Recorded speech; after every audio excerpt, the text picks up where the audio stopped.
All right. Let's go ahead and kick this off. We'll do a little video test, sound check, make sure everyone can hear me. Make sure the screen isn't blurry.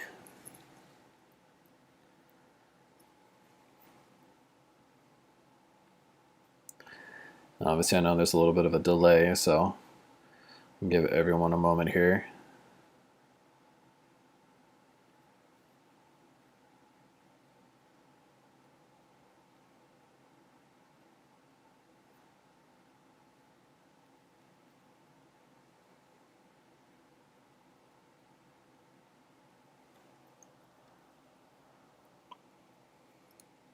How's everyone doing? Who's ready for number 3, session 3? Also, would love to see in the comments, guys, how everything's going so far in regards to the content we've covered so far up to this point. Obviously we'll have a little bit of Q&A at the end, but also, put in some feedback, any kind of positives, any kind of negatives, things that you've noticed, what kind of, strategies you're starting to come up with, or things that you've noticed over some of the techniques and all that kind of good stuff. So put them in the comments. I'd love to see and hear about any kind of successes and share some wins, and hopefully help if there is any opportunities. So cool. Sounds like the sound is good and the screen is good. So we will go ahead and we'll go and kick this bad boy off. So session 3. So we are about halfway through. Today isn't going to be quite as exciting. I think it's going to cover a little bit more basic stuff, but it is definitely something that's important that does need to be covered. But probably not quite as exciting as some of the other stuff that we've covered so far. But we'll go ahead and kick it off. So trend lines. So what is a trend line? You may have seen this question in the quiz from before, and I got a little bit of a mixed results in regards to some feedback and how you draw your trend lines. And there's not exactly a right or a wrong answer, but what I'm going to cover from a trend line perspective is just try and open your mind to ways to see trend lines, just because 99% of what I see from a trend line perspective is drawn from extreme highs to extreme lows. And I'm, again, not necessarily saying it's wrong, but I want to open it up to what are some other ways that you could potentially look at trend lines and look at it, and how does it correlate to an indicator at the same time. So all right, we'll kick it off. So trend lines. So trend lines are easily recognizable lines that traders draw on charts to connect a series of prices together, really just to show some of the data's best fit. The resulting line is then used, it's supposed to be guide, I'll fix that, to guide the trader, or just give the trader a good idea of the direction in which an investment's value might move, or how it might react. So there's a link right here on Investopia. You can read a little bit more about trend lines if you wanted to, but to summarize it, that is what a trend line is.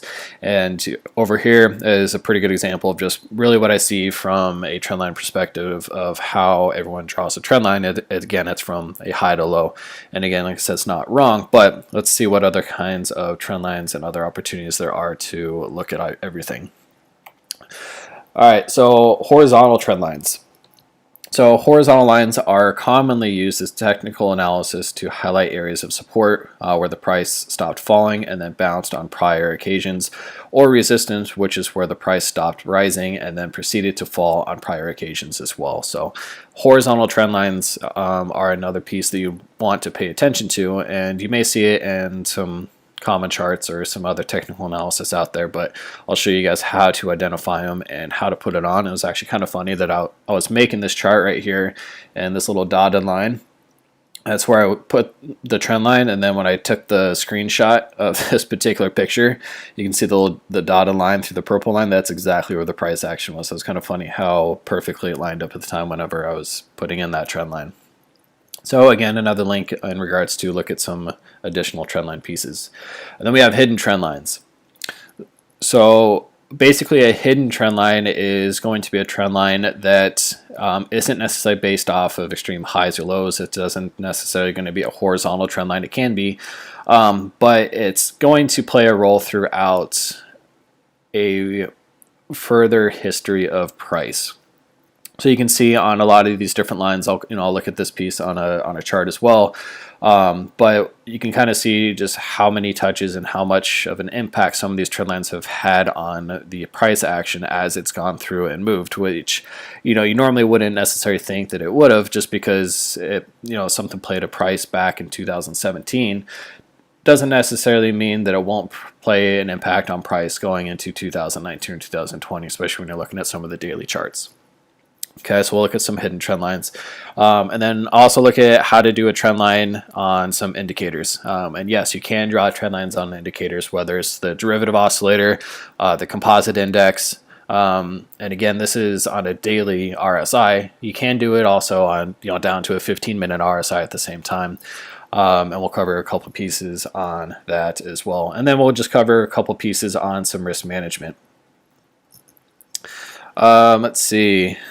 I'll also look at potentially for wicks and candle body closes, and kind of just talk through a few strategy pieces on that at the same time as well. So let's go ahead and just dive into a chart real quick, and we'll cover different pieces. So from a normal trendline perspective, I've seen a lot of different pieces and how trend lines are drawn. And like I said before, most commonly what I see is just on extreme points. And again, it's not necessarily wrong, but also want to just open up your thought process of how some other traders, because some traders they draw trend lines and they trade off trend lines specifically. Now, I won't necessarily personally make a trade off of a trend line, but I will use it in complements and support to my analysis, just because a lot of times one trader's trend line for what you're looking at isn't everyone's trend line, and a lot of times there's some fake outs. So we'll look at a couple different things. So one, from a trend line perspective, we can see that there's multiple touches from a wick and a candle body close at the same time. So multiple touches. Normally on a trend line, you want at least three, really just at least three touches on a trend line to really kind of give it that support or resistance. So looking at this particular one, we do have wicks and we have some candle body closes, and a couple different ways that you can draw them. Obviously, we have these pieces here. Let's look at another one. Let's look at the whole run up to where you still have multiple touches, but your wicks go through and you go off of your candle body closes. So this is another piece. Again, it's not necessarily wrong, but it's something to be aware of, just because not always off of the extreme price value, which I mean just the wicks by the extreme price value, that's not always where you have the most dominant trend line. So you can see we have these wicks go through, but these candle body closes and a couple wicks do touch it on this entire move up, this entire run. So I hear a lot of, again, you can only draw trend lines off of wicks, the most extreme highs, or you can only draw it off of candle body closes. I don't agree with either of those. I think from a trend line perspective that it is a good trend line is actually done off of both, because when you have some hidden trend lines that go further back, it absolutely is going to run off of wicks and candle body closes. So just because you have a trend line specifically off of wicks doesn't make it the most dominant, and vice versa. Just because you have a trend line off of candle closes, again, does not make it the most dominant. And that's what you want to look for, is a trend line to be dominant on a particular price action. So again, we're looking at the daily, trying to keep everything consistent throughout this entire process, and just looking at a daily perspective. So with this guy, again, we have wicks that go through it, but we have candle body closes that close on top of it. But we also have wicks that do come down and touch it. same thing. We have wicks that come down and touch it, and a couple candle body closes right on top of it as well. So again, something to be aware of whenever you do draw a trend line. For a horizontal trend line, how do you identify a horizontal trend line? We want to get those guys off. So horizontal trend line, really looking back, I had a pretty good example in this slide. Basically, you just use your entire horizontal line here, and you're going to look at the chart and find similar action in regards to same thing. Where do you have multiple touches in regards to price action? So even right here where we are now, you drop a trend line, you can see we had resistance here at one point, found it a support, support, support. Obviously we dumped through it, and right here was resistance, right here it was again resistance, and then we found it as support. And kind of right here we're kind of dancing right along in regards to having this area as support and resistance as well. And you can have ranges on horizontal trend lines at the same time. So a pretty good example of that would be, I would say, from this one and let's say this one here, where we have ranges where we kind of bounce around in channels horizontally from a trend line perspective. So you can see going all the way back 2019, we had this area where it was resistance, came down, found it a support, bounced around in it, same thing. So we kind of created this channel of support and resistance, bounced around, fell below it. It was then resistance popped up, bounced around as resistance and support until we broke it. Even coming up to here, we found it as some support as well. On the indicators, I want to point this out because you guys probably may not have even thought of it like this. But whenever we had the RSI and we put the bullish control zones and the bearish control zones, these are nothing more than trend lines. So as you can see, they just play off of each other in the same way. It's kind of a different way of thinking about it. Yes, it is a zone similar to what it is here, but it is a trend line. It's a trend line on an indicator. So the bullish control zone from the 60 to the 65, these are trend lines. Bearish control zone from the 45 to the 30. Again, these are trend lines where we see price react, or we see the indicator react off of these particular zones. So again, another way of just thinking about, how do you chart it? What is it? And even going back to, say, a fib. A fib could be considered a trend line whenever you pull your fib extensions. When you have a fib channel and you pull a fib channel, same thing. It could, it's nothing more than a trend line that has a reaction based upon what fib level that particular trend line is. I don't know if you guys use fib channels or not, but it is something that I personally do like to use. Again, it just kind of helps from an area of confluence from that perspective at the same time. Okay, so now let's look at a couple hidden trend lines. So again, just looking back here on the daily. Now you can do a couple of different things if you wanted to do a horizontal trend line. You can do that, but from a hidden trend line, what I recommend is doing your extended line, because you may have a trend line, again, kind of how I was saying, from we're at 2019, that could potentially play a role in future price action. Back here from 2018, where this was support, then it broke it, came back 2019, found this same area as support, found the same area support, and look at that, it was resistance in October of 2019. So a trend line perspective in regards to not necessarily just candle bodies or just wicks or just full price extremes, just because you can have a very dominant trend line. Again, this one right here is a great example. This is a trend line that lasted for about a year, and who knows, maybe we'll have it play a role, coming up in towards the end of 2021 if we get up towards the 20K. We don't know that quite yet, but this is what we would refer to as a hidden trend line, and how can it play a role in what some current price action is. So let's even right here.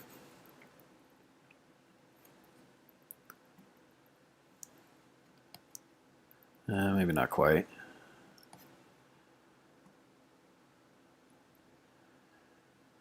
I was thinking maybe on the top, but it looks like the bottom's going to be the best one to go with.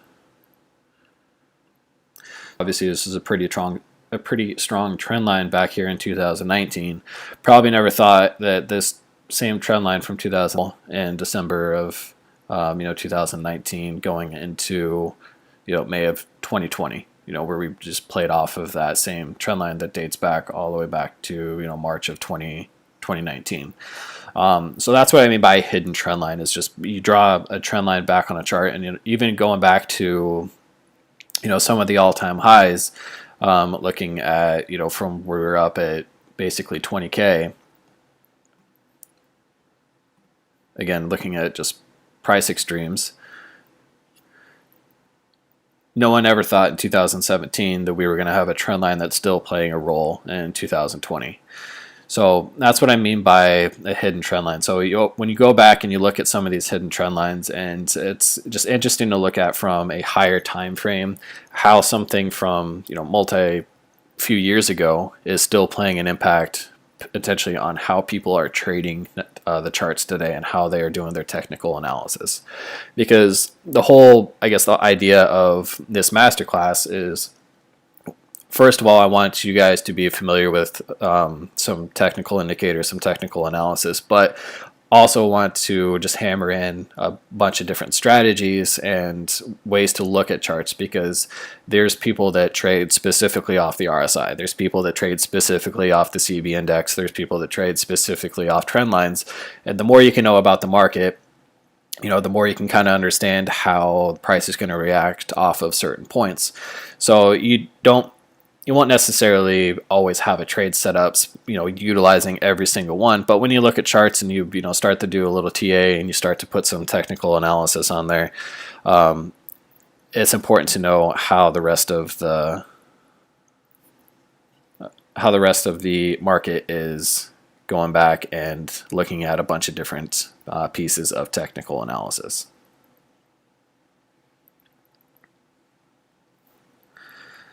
So I'm just looking at some chat here, make sure I'm not missing anything.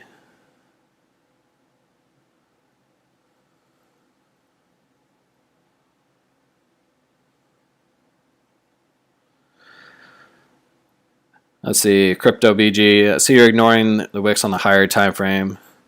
Is that so on a lower time frame as well? I think I may have already answered that. If not, I can revisit it again towards the end. Danny, I haven't put anything in play yet, but I've been back testing and have been training my eye to see everything we've gone over. Love the content. Looking forward to adding more skills to my trading. So awesome. Good to hear. Good to hear, Danny.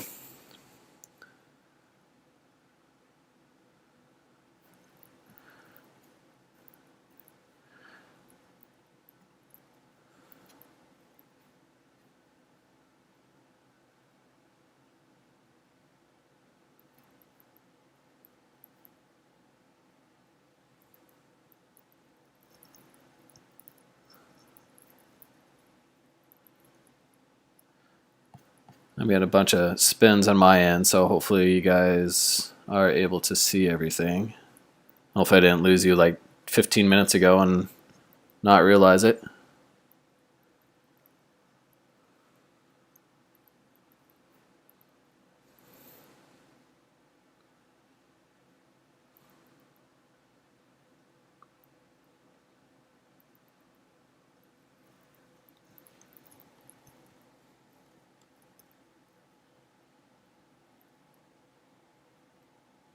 Let me know in the chat if you guys are up to speed or if I lost you.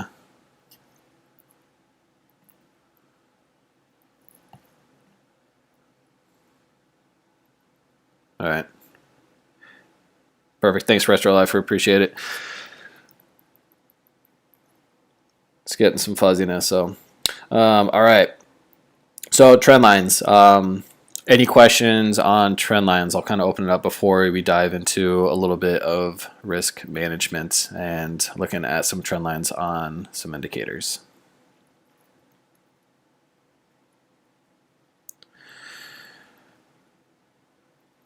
All right, so let's look at some trend lines on some indicators real quick. So we'll use the RSI. So same thing again. This is the daily. And similar thing in regards to or I guess RSI extremes in this situation, or hidden trend lines, and obviously there's no wicks on RSI. However, some of the extreme points can kind of pop out sometimes, I guess you can say. So you'd basically do the similar thing in regards to you'd want to have at least 3 touches. And again, hidden trend lines we'll go back through, and RSI movements, like same thing as price, will go through. They'll break the trend line, but still have an impact later on down the road. So this one, for example, October 2019, and looking at some of the key plays that we've had on it between March 2020 even to where we are now, bouncing on it in June 2020, it can still have an impact, still have a play. Now you can still again do the same thing in regards to, you can play it off of the price extremes. So I would not even call the high, but in general, just having this channel coming down to where we can see some of the whether it's the RSI or some of those EMAs playing off of the trend line as well. Then of course we have our horizontal trend lines already in our bullish control zones and our bearish control zones. So it'd be interesting to see what kind of reaction we get here on this RSI as we go through these next couple days from where we are now. Pretty simple. Nothing too overly complicated, but whenever we have large run-ups or large run-downs, it's pretty easy to look at a trendline perspective in regards to when do we break it, how do we draw it off of the extremes, so on and so forth. And then just something we don't want to pay attention to on trend lines that I did not mention before is that most of the time, whenever a trend line is broken, we almost always come back up and retest it. Same thing is true on the RSI.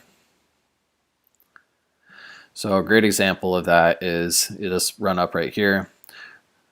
Again, follow this whole trend line. We broke through it, and you can see we came back up and we retested it right on the bottom of the bullish control zone as well. Same thing on this particular one. We had this trend line, we rode all the way up, broke it, we came back up and retested it inside the middle of the bullish control zone. So on a trend line, majority of the time, I'd probably say 90% of the time when a trend line is broken, it will come back up and retest it to an extent and try and get back into it. So again, something to be aware of. And personally, way trend line traders trade is they trade on breakouts, and that again something to be aware of as well. So a lot of times you'll see these pump and dumps, or the dump and pumps, vice versa, where we have we know there is a very strong trend line and it gets broken and all of a sudden it pops right back into it. That is basically from a psychological standpoint, those are people that are trading against pattern traders or trendline traders, because they know that if a trend line is broken, whether it's to the downside or the open side, they're going to start putting in some positions, or they may have some orders right below the trend line, let those orders fill, and then they come back and put the price right back up and put the action right back up into where it was in the first place. So again, kind of just think of it from a psychological standpoint in regards to how you're trying to beat people in the market. That is, a psychological aspect of it. You can even say some of these wicks right here are part of that process in regards to, this one was probably a pretty good example where if you had your trend line like that, where we broke it, I'll guarantee you people had some short orders stacked in here at around 9,000, got their short orders filled, and bulls came back in and just took it all right back. So again, you think of a psychological standpoint whenever we're going through a lot of these technical analysis and a lot of these indicators, because not only are you reading them, how I read them, but there's other people that are out there reading them and making trades based upon this technical analysis at the same time. So, and Danny, hopefully this is leading towards GAN. Yes, it is. So that is why I did trend lines before GAN, because if you've seen any of my GAN charts that I posted, GAN is almost 100% based off of trend lines. And same thing from a time perspective. You could even call time a trend line if you wanted to, just because it has a certain area in time in regards to it hits that point where we put that line, and that's when we expect to have a price reaction. And again, that's there's traders out there that trade 100% GAN. It's important to know what are they looking at to see what are some potential trades they could be, looking at as they're looking at their charts. So good job, Danny. All right. Perfect. So those are trend lines, just to sum it up real quick. Pretty easy, nothing too earth-shattering, but again, a lot of different pieces to be aware of. So let's look at some risk management, just because we've covered a lot of stuff so far and a lot of different pieces to where you can take some action on. However, you don't want to give back your entire portfolio, or if you have a solid day and you double your portfolio and then next thing 2 seconds it's gone. It's important to understand a risk management strategy and have an active one in play, so that way you can continue, because you're never going to be right 100% of the time with your trade setup. So you want to make sure you manage your risk correctly and keep your portfolio intact, so that way you can continue to trade going forward. Let's see. Do you use your trend lines to define your stop loss in conjunction with FBL or to get confidence? A lot of times I will look at a trend line. I'm not going to say I never use a trend line to look at a stop loss, but most of the time it's something I look at from a confluence perspective, especially as we start to look at a couple of different fib actions and see how some Elliott wave looking at fibs, see how it matches up from a trend line perspective. Because if you have a trend line that's matching up roughly with the 1.618 on an ABC move for Elliott wave, then yeah, that would be a pretty smart move in my opinion to place a stop loss or an entry point at that particular area. So hopefully that makes sense. So most of the time I use it for an area of confluence, not 100% to base a trade off of. So let's look at what some risk management strategies are.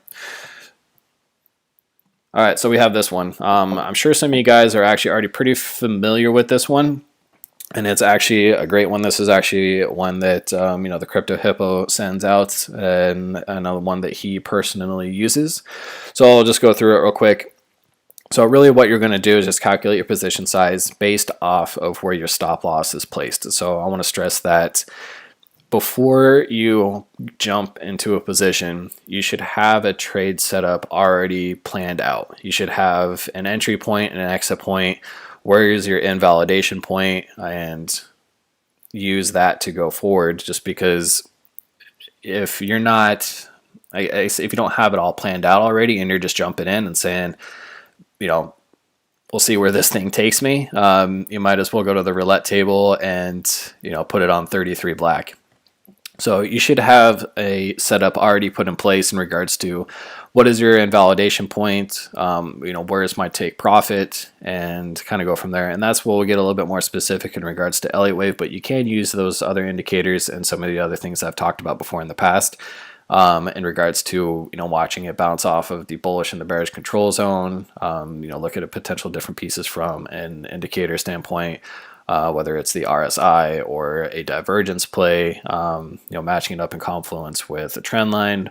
But with Elliott wave, it's when it gets a little bit more powerful and it'll give you a little bit more exact prices to jump in at. So you'll calculate your position size based upon where you put your stop loss, and then the equation for your amount that you're willing to lose, it should always be the same. So you divide the decimal format to the stop loss percentage, as well as taking trades that offer a 2-to-1 risk reward ratio. So that's why it's important to have a setup before you jump in, because if you're going to jump in and your trade setup for a take profit is, say, a half of a percent as opposed to where your stop loss is, it's not worth it. So you want to have a trade setup that's going to have a potential reward for a 2-to-1 risk reward. So basically you'll double your profit versus something that you would potentially lose. A great example right here, break it down. So you're willing to lose 20 bucks. Your stop loss is placed 3.4% away.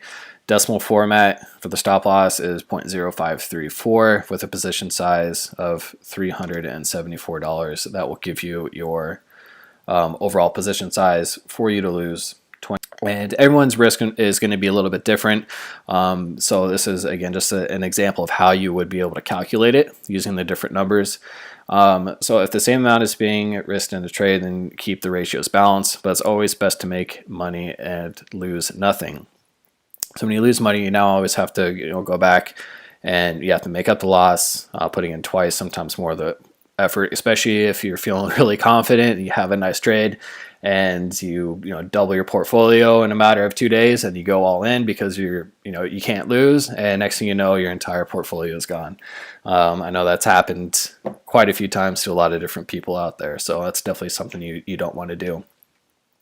All right, so if you constantly expose yourself to different amounts of loss, then you risk getting caught on the larger one and wiping out your entire portfolio. So that's why you want to stay consistent with how much you're putting in, just because, one, the formula is a little bit easier, and two, it protects your portfolio.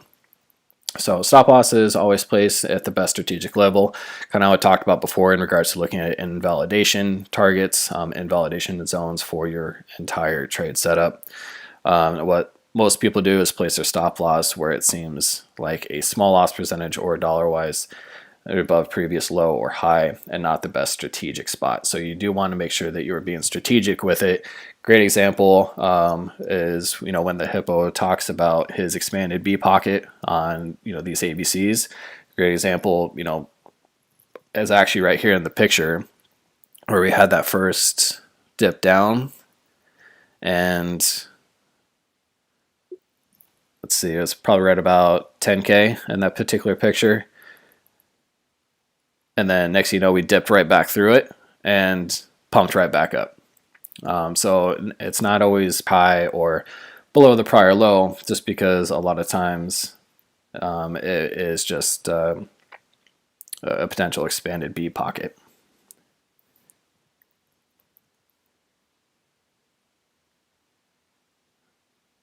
So I was looking at the chat, so it looks like a little bit of refresh needing. So looks like we should be good. Okay. All right. Let me know if you guys need me to pause. I can reset a couple things if need be, if it's just spinning and not getting a lot of action. So.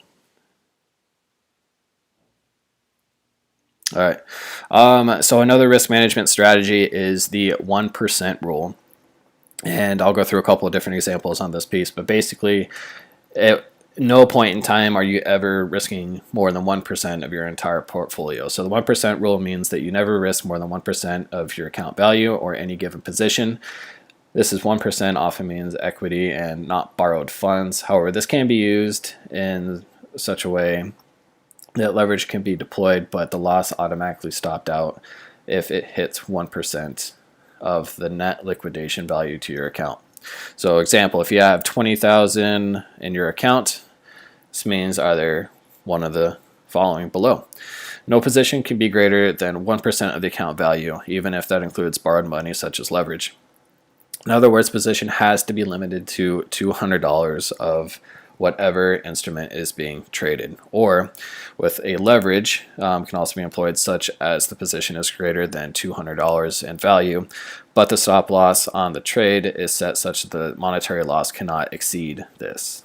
So for instance, if you take an $800 position, your stop loss can never exceed a 25% drop in the market value. So 25% of $800 is $200, or if the value is equal to 1% of the net liquidation value to your account.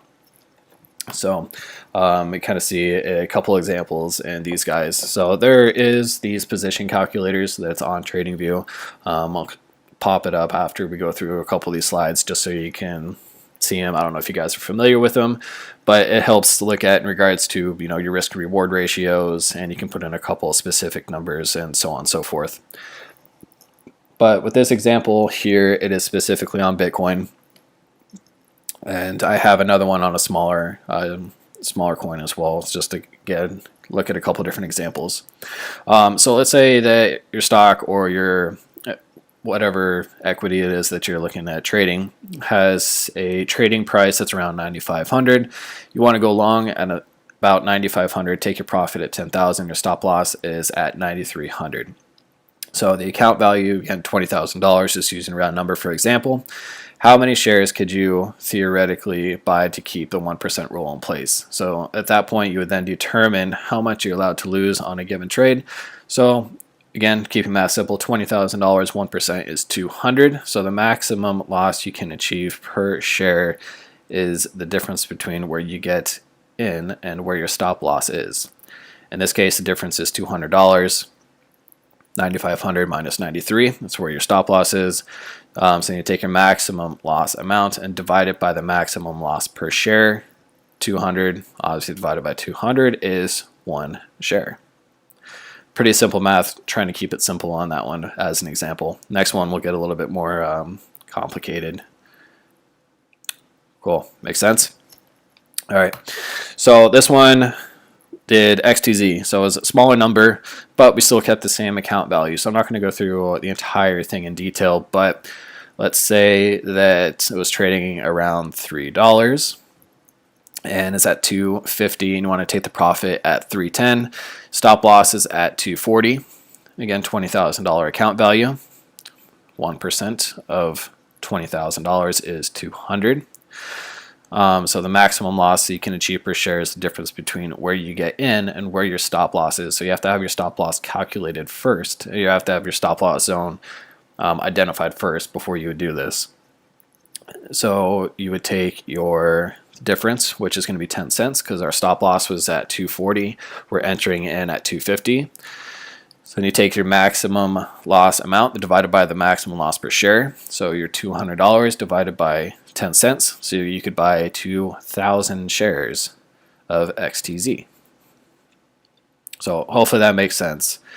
So basically, quick math, quick little formula, so that way you can help identify and manage your risk appropriately. So let's go ahead and just dive into the chart really quick, and I'll just show you guys where that tool is in case you are not familiar with it. But it's actually right here. You have your long position, your short position. And when you just click on it, it's just going to automatically place it. But pretty cool tool. I would definitely recommend using it. You can put, basically right here would be your entry price. Up here would be your take profit zone. Right here would be your stop loss area. And if you double click on it, you can have your inputs, so you can actually change your account size, what percentage of risk you want to have, your entry price, and then your profit level, and then your stop loss level. And easy way to identify a 2-to-1 risk reward ratio is right here where it says risk to reward ratio 2.67. Right here would be a good setup to take. And you can use this on any time frame as well. So daily, weekly, 15-minute, doesn't matter. You can use it on any one of those time frames. But it has the long position and then also the short position as well.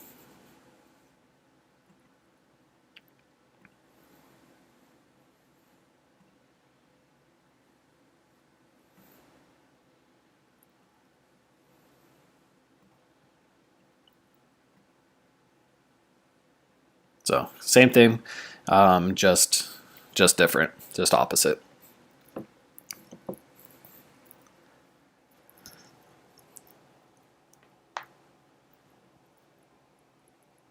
Perfect.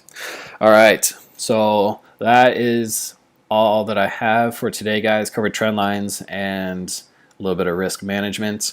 Next class, obviously, since we did set up for trend lines today, is going to be a little bit of introductory to GAN. So that way, again, everything is pretty much based upon trend lines on GAN analysis. So that's why I was figured it would be important to do a trend line class right before. So questions, if you guys have questions, obviously we'll set aside some time. We can go through it. I'll be happy to answer any kind of specifics in regards to what you guys have from today, or even anything that we've covered before and prior content. But I'll give you guys a couple minutes.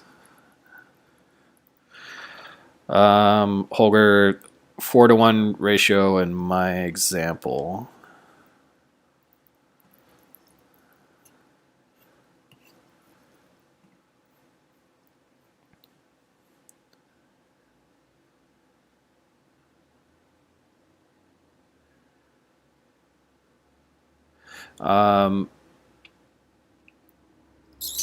Let me actually send out a different slide for leverage. But it's basically, when you use the leverage, it's calculated the same way because that changes your position size. I'll edit the slide because that actually doesn't have the 4-to-1. So I'll send out an email afterwards that will give a better example for using one specifically for leverage.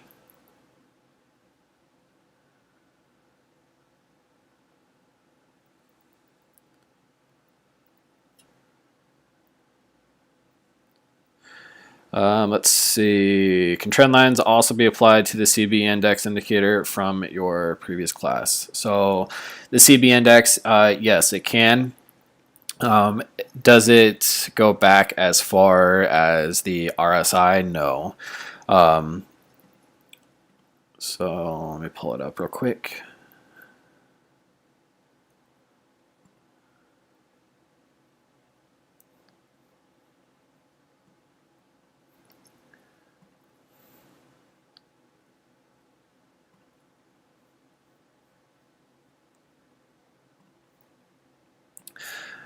All right, so yes, you can have a trend line on the CB index. However, from a hidden trend line perspective, it's not necessarily as clean as the RSI does. But yes, you still can use a trend line on the CB index. You can even see, right here is a pretty nice utilizing the price extremes.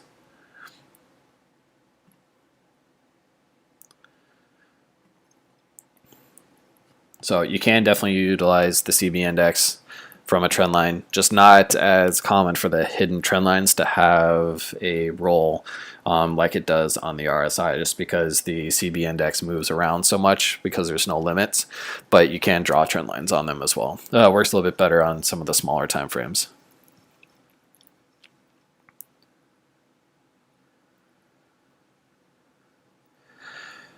Crypto BG, is there a way we can rewatch the videos again? Yes. So in the emails that I send you, those links are still active. You can go back and watch those videos at any point in time. They're still up. I've not taken them down. I'll leave them up. And if I do move them, such as if I move them onto my site, I will make sure that you guys all have access to that. I'm not going to take them away. That's not something I'm going to do anytime in the next couple weeks. It's going to be a little bit longer off, so it'll be after the masterclass for sure. But yeah, you can utilize those links. If you need the links again for whatever reason, if you don't have it in email anymore, let me know. I can send them to you, just on a one-off email, or whether it's in the Discord, I can send you those guys, so that way you can watch them again at any point in time.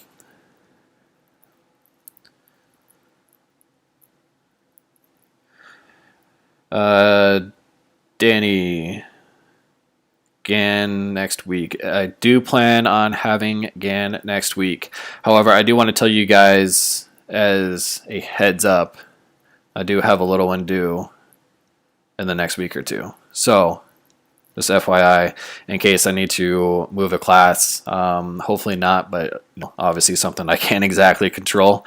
Whether if there is anything that I gotta move, I'll send out an email and a message in the Discord. It's kind of part of the reason why I haven't been able to do as many video updates as well on the YouTube channel. Holger, how does it affect with leverage?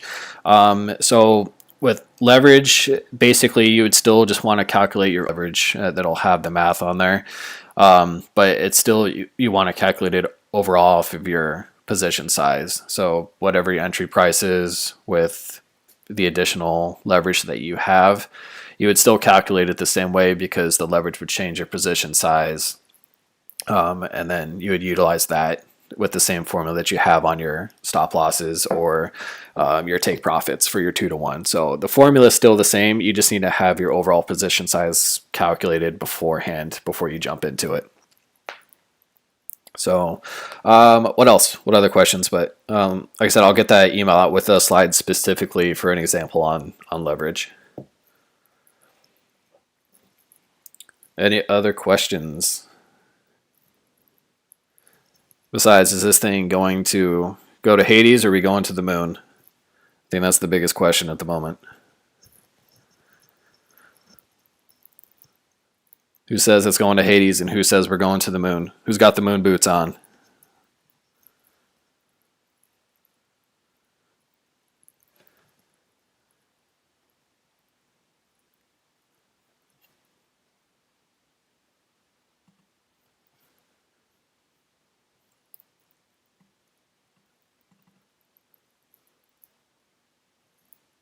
$100K.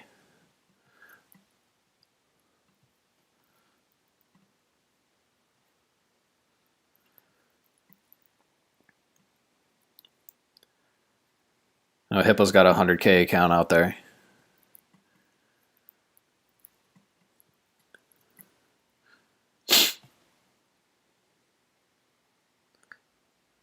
Malia says moon.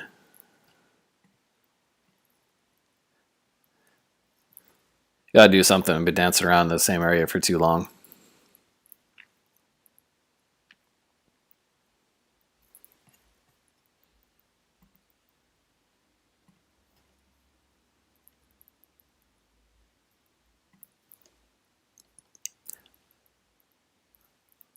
There we go. That's the moon.